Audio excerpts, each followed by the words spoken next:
What is your name, please? My name is Colonel John P. Stapp. What is your name, please? My name is Colonel John P. Stapp. What is your name, please? My name is Colonel John P. Stapp. Two of these people are imposters. Only one of them is the real Colonel John P. Stapp, and is the only one sworn to tell the truth. And here is our host, Bud Collier.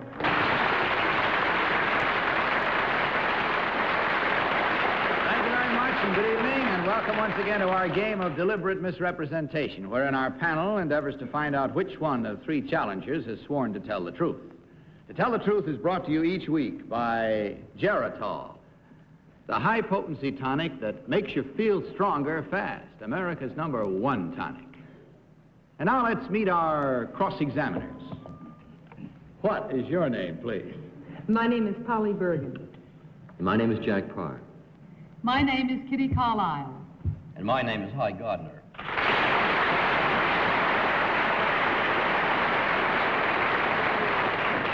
Jack, it's certainly nice to have you with us tonight, and it's also mighty nice to hear how well your show, the Tonight Show, is going over. Congratulations to you. Thank you. All right, now, these three people all claim to be Colonel John P. Stapp. Only one, of course, is the real Colonel Stapp. The other two have merely assumed that identity, and they do not have to stick to the truth. Now, panel, in front of you there is a copy of an affidavit. Will you please follow along with your copy while I read it? I, Colonel John P. Stapp, am chief of the Aero Medical Field Laboratory for the Air Force Missile Development Center at Alamogordo, New Mexico. Our unit has established many records. 15 days ago, we sent a man in a balloon up 100,000 feet for 32 hours. In another experiment, in December of 1954, I traveled faster along the ground than any man in history. I rode a rocket sled at the near sonic speed of 632 miles per hour. Signed, Colonel John P. Stapp.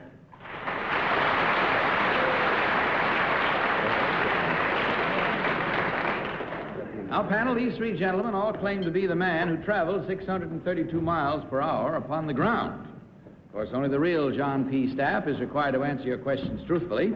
Each of you will question, as usual, until you hear this signal. And at the end of the questioning period, you will be asked to vote for the one person who, in your opinion, is the real Colonel Stapp. And let's start this evening with Kitty Carlisle. Kitty? Thank you, Bud. It's an honor to question these gentlemen. Number one, what was the name of the gentleman who went up 100,000 feet in a balloon? Dave Simons. Dave Simons? Major Dave Simons. Major Dave Simons. What was the phrase that you used, number two, to tell him to come down when you felt he'd had it? Asked him to report immediately. Number three, how could you tell that he needed more oxygen? He didn't really need more oxygen, except that he was becoming slow in speech. Oh, you mean when he was to put on more oxygen, his mask? That's right. Yes, thank you. I could tell by his slow speech. I see. Number one, does your wife drive too fast to suit you? Are you married, number one? No. Had to think that one over. Hi, Gardner. He was pretty slow on the answer. I think we better give him some oxygen. You gentlemen, of course, realize what the penalty is for impersonating a colonel? Number three, what is the penalty for impersonating an officer? I'd rather not tell you, sir. I don't want to worry my friends. Major David Simons, number three, number one, you said was the officer who flew 100,000 miles. Who was the officer who decorated him a few days afterwards? I believe that was at Baltimore. Uh-huh. Know who it was? Number three, do you know? I didn't really hear the question. Oxygen's getting thinner here all the time. the I'm name sorry, of the- I have to go along to Polly. Polly? Number three, do you know the name of the man who decorated the who and where?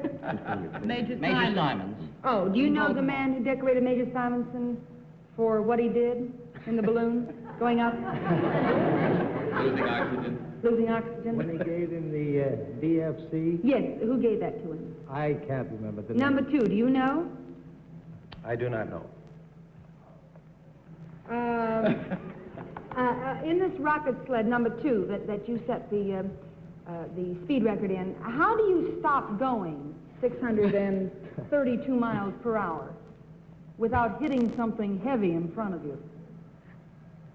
Number 2, how do you stop going at that kind of speed? In ascending, how do you stop going at that No, speed? on the rocket Talk about the sled sled. that you On a set the rocket speed sled. record. How do you stop going when you're going at that tremendous pace? Through means of scoops that are placed below the sled and which drag in a water trough underneath the sled. I see. Did the sled have an ejector seat? Yes. Jack Paar.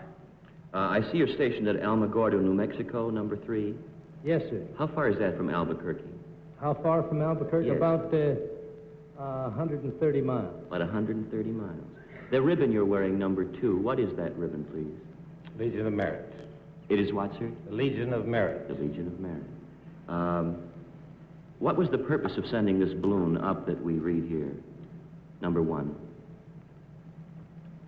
To find out how well a man can survive 24 hours or more at 100,000 feet of altitude. While losing oxygen. In other words, I'm sorry, Jack. Mike Todd wasn't behind that or anything. That's what I was worried about. Mike Todd was not behind it, or under it, or above it. All right, it's time to vote, panel. There we go now. Let's see, without consultation, how well you can do. Will you mark your ballots and vote for number 1, number 2, or number 3? Please remember that the challengers receive $250 for every incorrect vote, which means, of course, if they fool the entire panel, they can divide as much as $1,000. All right, panel, have you marked your ballots? Holly, you all set? For whom did you vote? I voted for number 1. Actually, I voted for number 1. Number 3 and number 2 were very bright, I think, because I didn't know whether their answers were right or not, to be very honest. But number 1, any man, I figure, who goes 600 and some miles an hour, like, you know, wouldn't have time to get married. Jack Paar, for whom did you cast your vote? I voted for number 1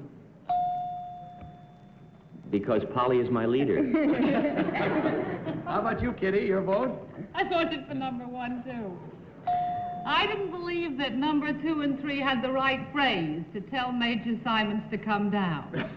And Hi Gardner, your vote? I was contrary again. I voted for number 3. He seems as though he has the complexion a man would have after going that speed on a sled.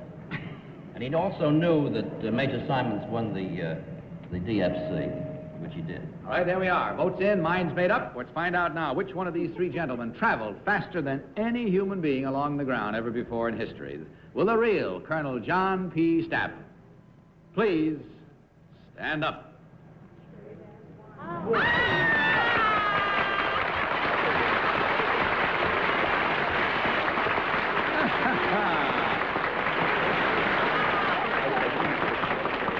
Thank you very much, sir. Number 2, would you tell us who you really are and what you do?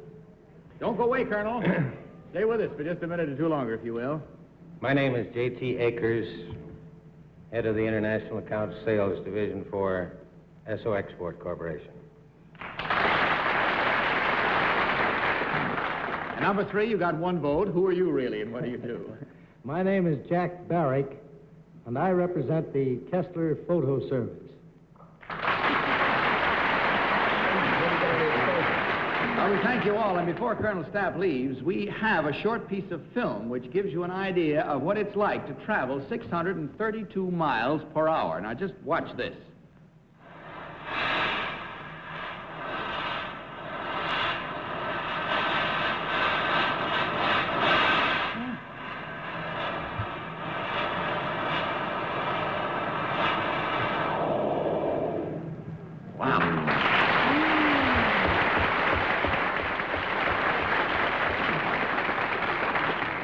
just one incorrect vote, gentlemen, as fast as you traveled, and that's a total of $250 from Jarrett Hall. Thank you very much for being with us. Good night, and good luck to you all.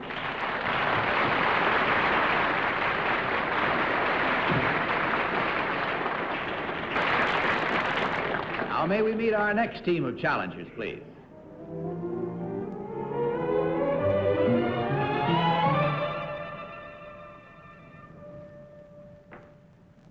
What is your name, please? My name is Constance Bannister. What is your name, please? My name is Constance Bannister. What is your name, please? My name is Constance Bannister. All right, panel, may I once again direct your attention to the copies of this affidavit. Will you please follow as I read it? I, Constance Bannister, am a professional photographer and amateur inventor with 3 patents to my credit. I have done pictures and covers for dozens of national magazines, and for a while, I was society photographer for the Associated Press. I am best known, however, as a baby photographer, and for the more than 100,000 baby pictures I have taken. My books of baby pictures and my yearly baby calendars have sold more than 15 million copies. Signed, Constance Bannister.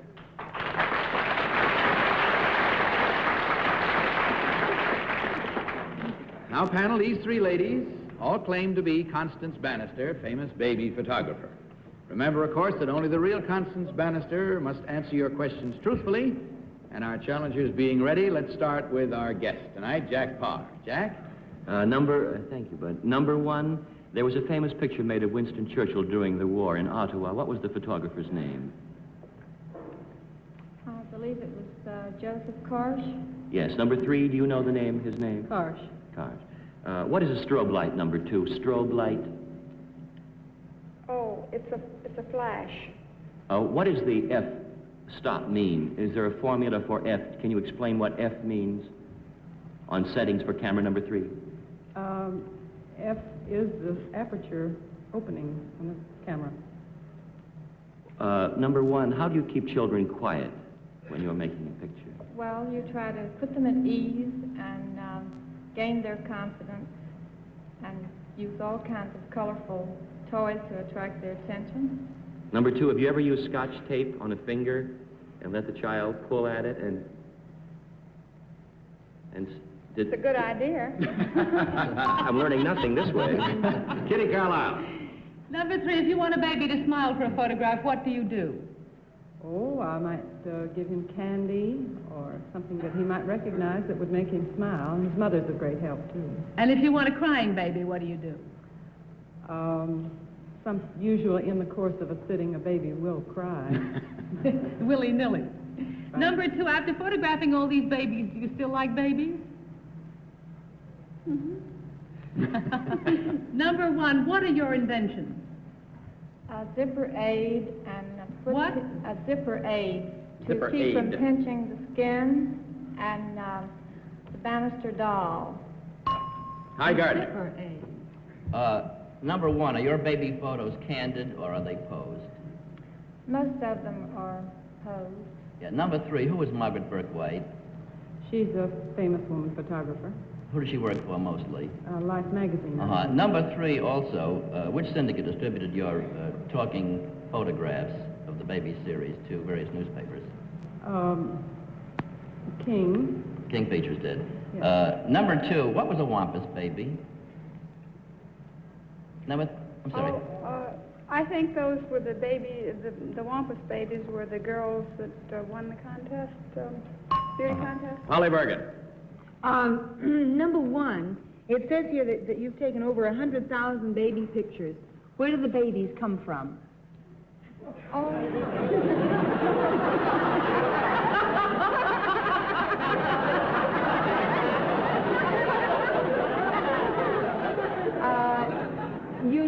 You know what I mean. Do you get them from... Yes, Polly, we know. Do you get them from model agencies, or do women write in, or what? Well, I usually look for them in most unusual places like supermarkets or on the street. Good place to look for them, all right? Again, it's time to vote, panel. Without consultation, will you mark your ballots and vote for number 1,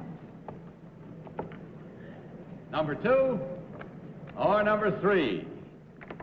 Ballots marked? There must be. Polly's is. Polly, for whom did you vote this time? I voted for number 3. I don't know. I know it's very corny, but somehow or another she has a very motherly look about her. I think she could take great baby pictures. Even 100,000. All right, Jack Paar, your vote? Number 2. Reason? Oh, just lucky, I guess. Kitty Carlisle. Well, I think it's number 2, too, but I voted for number 3.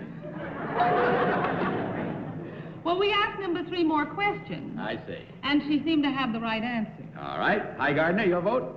Well, number 3, because she seemed to I don't know, have more poise in relation to the whole thing. And secondly, I'm going to stay with number 3 till I get one right yet. All right, there we have our votes and the reasons for making our minds up the way we did. Let's find out now which one of these 3 ladies is the famous baby photographer. Will the real Constance Bannister please stand up?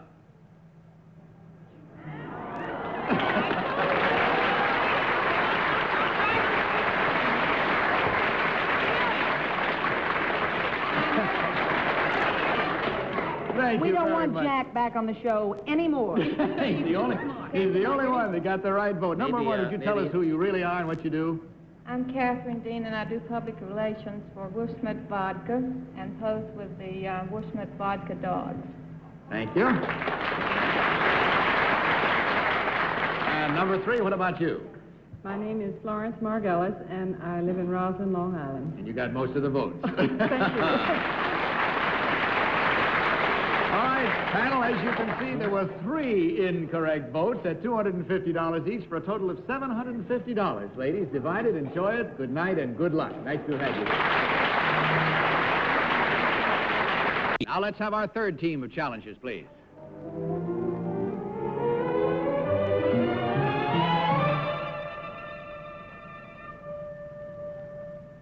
What is your name, please? My name is Ruby Goldstein. What is your name, please? My name is Ruby Goldstein. What is your name, please? My name is Ruby Goldstein. All right, panel, will you follow along with your copies of this affidavit? I, Ruby Goldstein, am a professional boxer turned referee. I started refereeing service bouts while I was in the Army. Since then, I have been the 3rd man in the ring for 25 championship bouts, 6 of them heavyweight. Among the boxers I have officiated for are Jersey Joe Walcott, Joe Louis, Ray Robinson, Rocky Marciano, and the current heavyweight champion, Floyd Patterson. Signed, Ruby Goldstein.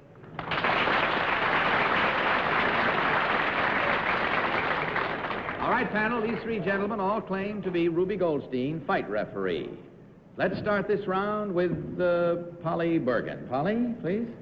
Number 1, could you tell me when was the first Walcott-Marciano fight? 1951. When was the second one? A year later. Number 2, could you tell me, would you be allowed to place a bet on a fight you were refereeing? If placing bets was legal in the first place? Whether it was legal or not, I don't believe that an official of the Boxing Commission would be allowed to make a wager. I see. Number 3, what would be the weight limit for a heavyweight? Well, anything over 175. In other words, they can weigh anything over that, That's right? right, ma'am. What is the lightweight limit? The lightweight would be 135. Welterweight? 147. Jack Paar. Number 2, it says you were a boxer. Is that true? Were you a boxer? Yes, sir. Has your nose been broken? Yes, sir. Number 3, your nose has not been broken. I'm lucky. Number 1, your nose has not been broken. Yes, has sir. It has been broken? In the ring, number 1, do you wear makeup on television when you referee a fight? No, sir. Doesn't Everlast make any makeup for referees? Number 3, how can a boxer pick up his teeth with gloves on? How is that done? Can't. You were in the Army, number 2. What was your rank? Buck Sergeant. Where were you stationed? I was stationed at Fort Hamilton the first year. I was stationed... Is your name Ruby Goldstein? Yes, sir. Oh, I thought I'd do a real quick one. I give up. I pass. You give up. Well, I think I have it. All right. He knows, all Kitty right. Carlisle. Number 3, why do fighters always wear satin pants? That's a pretty good question, ma'am. Well, but what's the answer? Well, I guess they're allowed to pick anything they like as long Well, as... because taffeta rustles, doesn't it? Number 2, what is it that they put in their mouths when they seem to be putting something in their mouths? That is a mouthpiece that protects the teeth. What is it made of?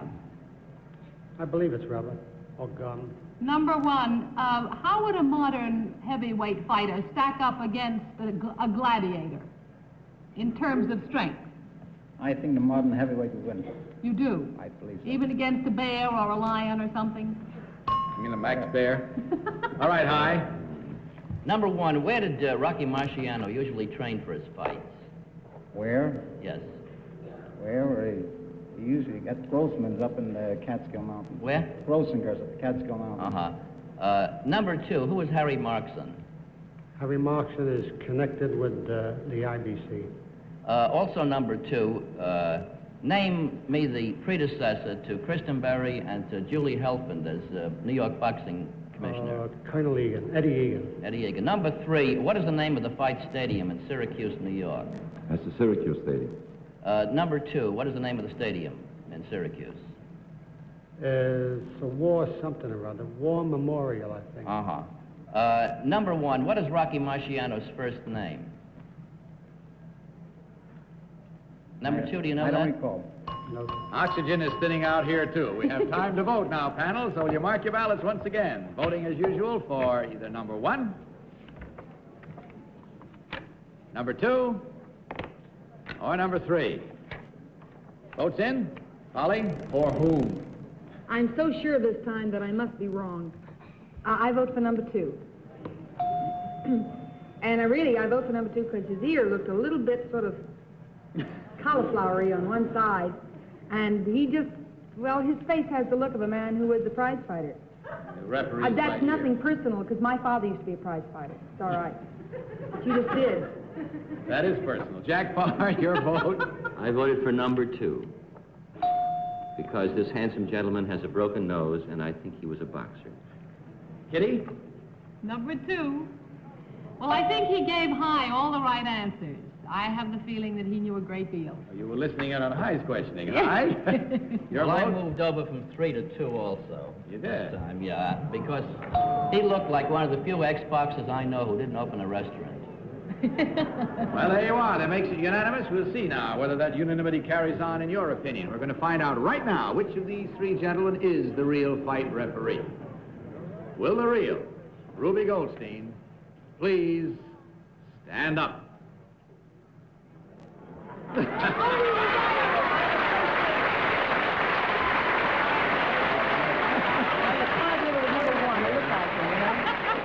Thank you, Ruby. 100% panel. Congratulations. Number 1, would you tell us who you really are and what you do? Yes, my name is Arthur Paulson. I'm the manager of the Little Hideaway Cocktail Lounge at West 49th Street in Manhattan. And how about you, number 3? I am Sam Danowitz, employed by the New York Post Office. Well, I tell you, the panel made a clean sweep, but in any event, gentlemen, for being with us, we hope you had a good time. And from Geritol, $150. We hope you'll divide it and that you enjoyed yourselves. Good night and the best of good luck to you. Good night.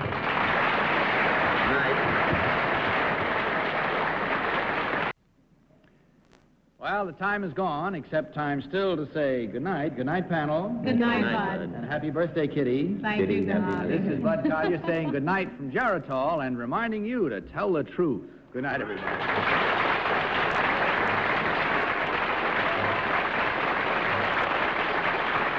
Transportation for To Tell the Truth was arranged by American Airlines. Guests were flown to New York aboard American's famous luxury flight, the DC-7 Mercury. To Tell the Truth is a Mark Goodson, Bill Cogden production in association with the CBS Television Network. Miss Bergen's and Miss Carlisle's dresses by Molly Parnell.